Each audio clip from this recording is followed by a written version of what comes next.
നമസ്കാരം, media vision വാർത്തകളിലേക്ക് സ്വാഗതം. എക്സ് സർവീസ്മെൻ കായണ്ണ യൂണിറ്റിന്റെ നേതൃത്വത്തിൽ കാർഗിൽ 27ാം വാർഷിക ദിനം ആചരിച്ചു. കായണ്ണ സ്വപ്നനഗരിയിൽ നടന്ന ദിനാചരണത്തിൽ യൂണിറ്റ് പ്രസിഡന്റ് MV ബാലകൃഷ്ണൻ അധ്യക്ഷത വഹിച്ചു. എക്സ് സർവീസ്മെൻ കായണ്ണ യൂണിറ്റിന്റെ നേതൃത്വത്തിൽ കാർഗിൽ ദിനം ആചരിച്ചു. യുദ്ധത്തിൽ വീരമൃത്യു വരിച്ച ധീരജവാന്മാരുടെ സ്മരണയ്ക്കായി കായണ്ണ സ്വപ്നനഗരിയിൽ ദീപം തെളിയിച്ചു. യൂണിറ്റ് പ്രസിഡന്റ് ബാലകൃഷ്ണൻ MV ചടങ്ങിൽ അധ്യക്ഷത വഹിച്ചു.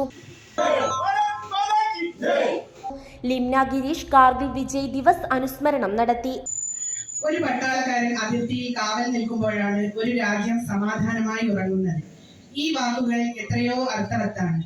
നമ്മൾ ഇന്ന് അനുഭവിക്കുന്ന സ്വാതന്ത്ര്യത്തിനും സമാധാനത്തിനും പിന്നിൽ എണ്ണമറ്റ സൈനികരുടെ വിയർപ്പും കണ്ണീരും രക്തവും ത്യാഗവും ഉണ്ട്. ആ മഹത്തായ ത്യാഗങ്ങളെ ആദരിക്കാനും കാർഗിൽ വിജയത്തിന്റെ സ്മരണ പുതുക്കാനുമാണ് ഇന്ന് നാം ഈ ദീപാഞ്ജലി സമർപ്പണ ചടങ്ങിൽ ഒരുമിച്ച് കൂടിയിരിക്കുന്നത്.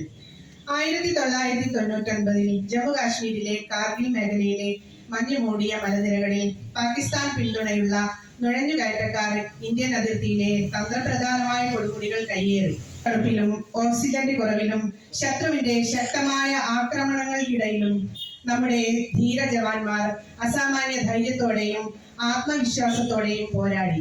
ഒടുവിൽ 1999 ജൂലൈ 26 ഇന്ത്യ വിജയം നേടി. പുഴനടക്കൽ വിനയൻ, ചെട്ട്യാങ്കണ്ടി ഗോപാലൻ, പള്ളിക്കൽ കരുണാകരൻ, AC ബാലൻ, NT രാജൻ, K ഗിരീഷ് കുമാർ തുടങ്ങിയവർ പങ്കെടുത്തു. ഗിരീഷ് മാസ്റ്റർ സ്വാഗതവും ബിനു നന്ദിയും പറഞ്ഞു. News bureau, media vision, Perambra.